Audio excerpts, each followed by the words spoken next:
As some of you know, I just got back from England visiting family and taking a little PTO over there, including exploring places I hadn't been before, such as Stonehenge, which is really surprising because I'm asked, you've never been to Stonehenge before? Well, no, I hadn't until this time. It was a wonderful experience.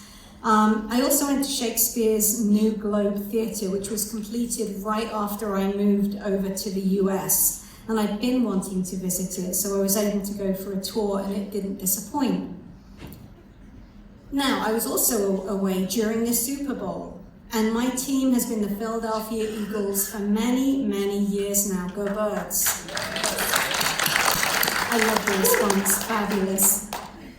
Now, I was wearing my Eagles jacket as we went to all of these various places. Before the game, I did get a lot of people who were commenting good luck to me. And after the game, I was asked if I'd watched it. Yes, I stayed up till 3:40 a.m. to the end of the game because there's a 5-hour time difference to watch the entire game. And as I was watching it, or as people were talking to me, I was offered congratulations for the Eagles winning the Super Bowl. That deserves a clap. Now, I remember one interaction specifically when I was on the Underground. It was a really packed train at the time, and there was a gentleman who was exiting the train at his stop, and he said to me, "Congratulations for winning the Super Bowl. I thought you did really well. I'm so glad you won."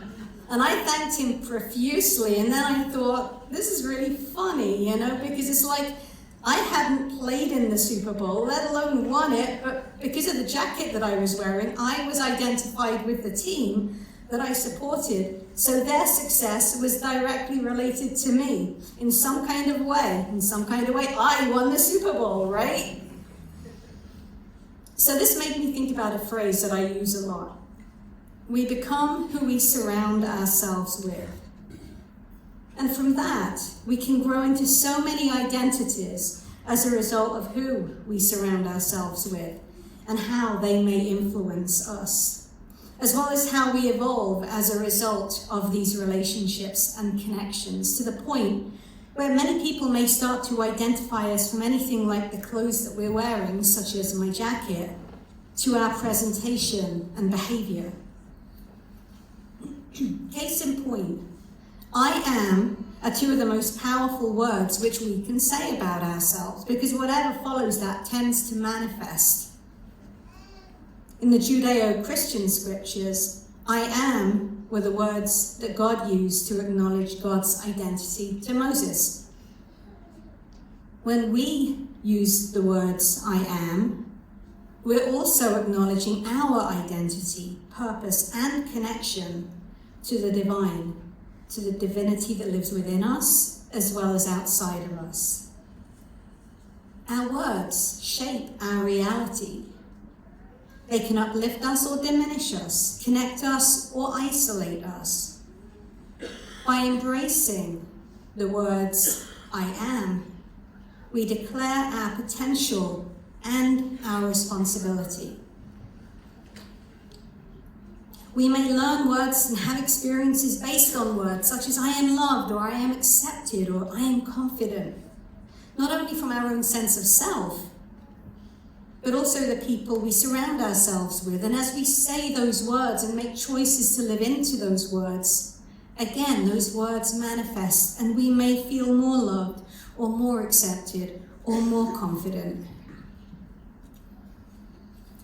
Conversely, we may also learn words and have experiences that are not as positive. And again, sometimes they come from us and what we may be living with, but other times it comes from the communities we may be surrounding ourselves with. We become who we surround ourselves with and what we identify with. Social identity is such a powerful and at the same time important concept, and it's something that each of us is shaped by. Each of us carries within us multiple identities, titles, or roles that are shaped by the various communities we belong to, whether those communities are ethnicity, nationality, faith, family, recovery communities, sports teams, sports that we do, or other social circles. These identities are not just labels, but they are integral to how we see ourselves and connect to others. A feeling of belonging is something that offers us a sense of security and acceptance. With a healthy community, it can provide us with a nurturing environment where we can grow, share experiences, and find support. When we begin to identify with a community, we often start to embrace its values and traditions, which strengthens our bond to that community. This shared identity encourages growth of solidarity with the people we're identifying with, and it reminds us that we're not alone in whatever we're experiencing. Brené Brown talks about fitting in versus belonging. That when we try to fit in, we may make changes in order to try and be accepted by others, not in order for us to live into who we may be as a person. And trying to fit in can lead us to feeling anxious and guarded, as if we're masking our potential to make others hopefully like us. Belonging, however, involves us being accepted for who we are, feeling known and valued. This can give us a sense of security and confidence, and in turn can encourage us to naturally grow and transform, with a solid understanding that this community in which we are finding a sense of belonging will accept us no matter what. And when it comes to recovery communities, no matter what that community may be, all recovery communities exemplify the power of belonging and encourage people to transform into becoming the people we want to be, rather than simply the people others want us to be. When we're in a safe community, we begin to find and foster a sense of hope. In any recovery community, we find people with shared experiences who can understand our stories and give us encouragement.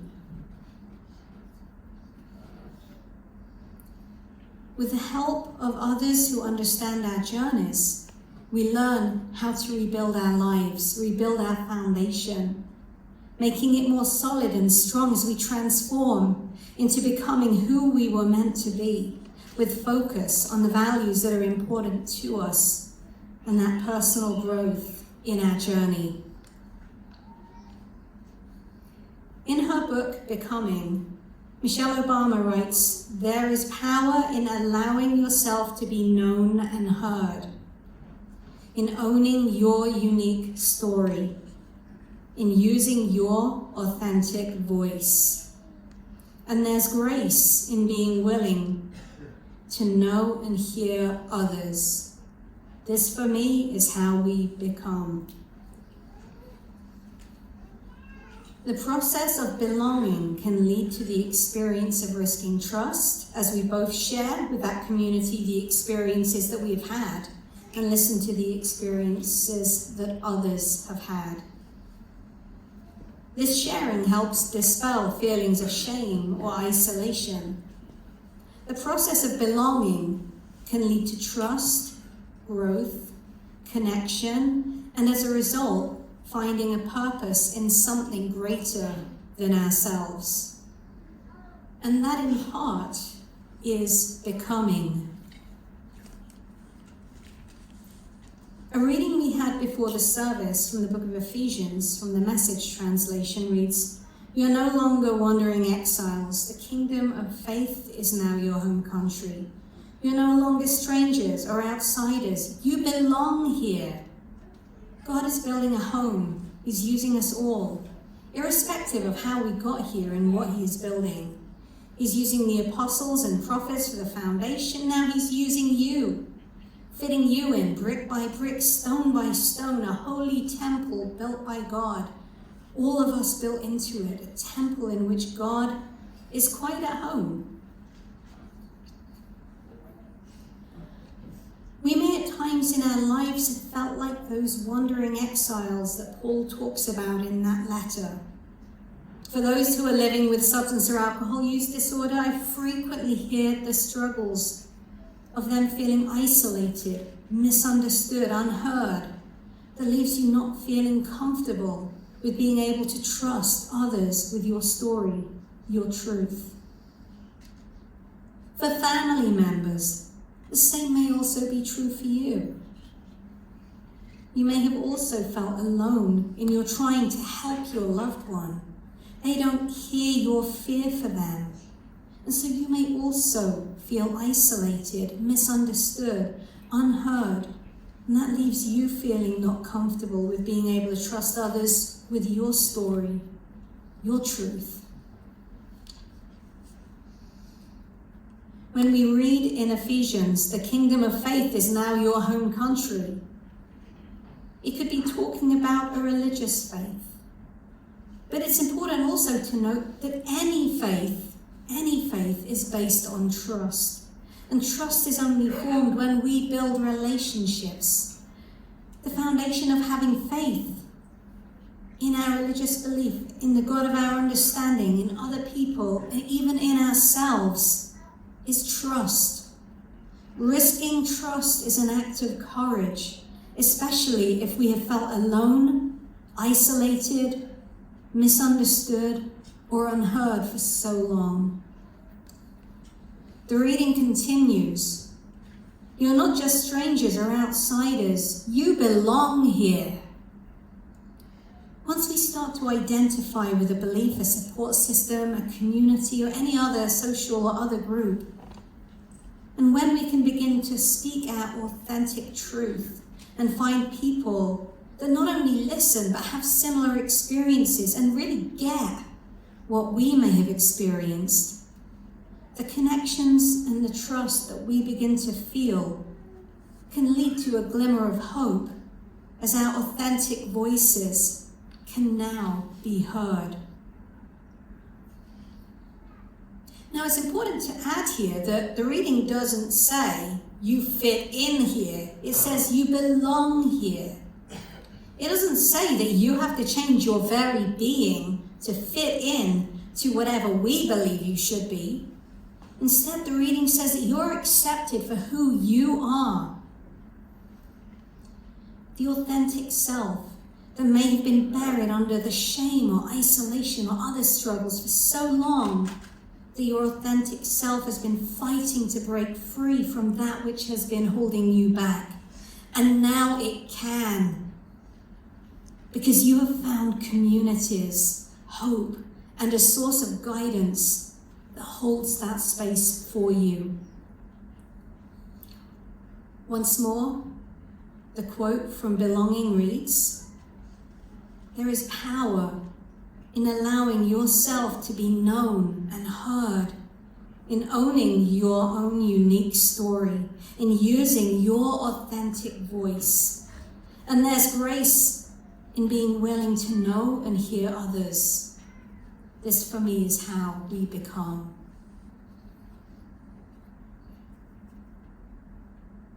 The process of becoming may start with ourselves beginning to tell our unique stories, using our authentic voices and risking honesty and trust. But it is still a process of growth, change, challenge, and transformation. And just like that seed that has to crack open in order for it to grow, or the caterpillar to wrestle with the cocoon before it can emerge as a butterfly, it can be a process that will challenge us.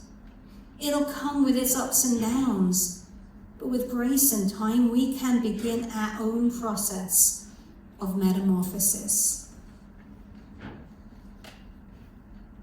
A poem called "I Am Becoming" by Tanner Olson, which was shared before this message today, reads, "I can feel myself becoming okay with what has come to be. No, this isn't giving up, and I'm not lying to myself. This is becoming. One prayer at a time, one day at a time, one honest sentence at a time. I am unlearning what I should never have started to believe, and I am beginning to believe the truth that God has spoken over me. Like I am forgiven and chosen and loved. I'm giving up what was holding me down and giving back what's keeping me from moving forward. These days I am finding the light in the darkness and the hope in the heaviness. It's always been there, but sometimes it takes time to see what has always been. And I'm giving myself over to the hands of grace and resting in the peace of God's promises. I'm becoming okay with what has come to be. Part of becoming can be found in the process of the change that we experience through the unlearning of old behaviors, habits, and things that have held us back, and relearning the things that may give us joy, hope, wonder, even if at times that relearning may also be to see the hope and meaning that may be found in those challenging times for us. Part of becoming is also found in learning contentment, how to ride the waves that may be hitting us when things may not feel okay. Not to disregard the times when we're struggling, but to know who to reach out to, those trusted mentors, peers, friends, and of course our higher power or source of guidance, which can give us the grace that we need when we need that, with whom something as simple as a hug with another human being can help us through a difficult day. When we learn how to give up that which has been holding us back, or has been keeping us from moving forward, through getting honest about what those things may be and owning our unique story, we begin to become okay, become content, become more self-aware. We are becoming. When we find a sense of belonging with that which gives us grace, even in the messiness of our everyday lives, whether that being is God, spirit, energy, nature, universe, deceased loved one, and also community. When we begin to risk trusting in those things, we begin to become okay, become content, become more self-aware. We are becoming. When we think about some of the attempts that we've made to do things on our own versus finding people who validate sometimes some of the difficult things that we've experienced and had, because we've risked becoming vulnerable with our story and we've risked listening to their stories and insights. We recognize that although things may still not be easy, they're a lot more bearable when we have others to help carry that load with us. We are becoming more open, more authentic, becoming reconnected to the values and beliefs that have been meaningful to us, and continuing to learn how to healthily detach from causes of suffering that have held us back, and want to continue to do so if we give them the chance. We must remember that this process of transformation and becoming is not a one-way street. As we seek to surround ourselves with positive influences in community and with a source of guidance, we must also strive to embody the qualities that we admire. When we act with integrity, kindness, compassion, and honesty, we become a source of inspiration for others. When we allow ourselves to show vulnerability, we allow others to show their vulnerability. In this way, not only do we transform ourselves, but we also contribute to the transformation of others in our communities, and then the community as a whole. It's not just I am becoming, but it is we are becoming. Now let's not forget the stories of those who have walked this path before us. Individuals who through faith and the support of their communities have found contentment, grace, and transformation that we may also be looking for.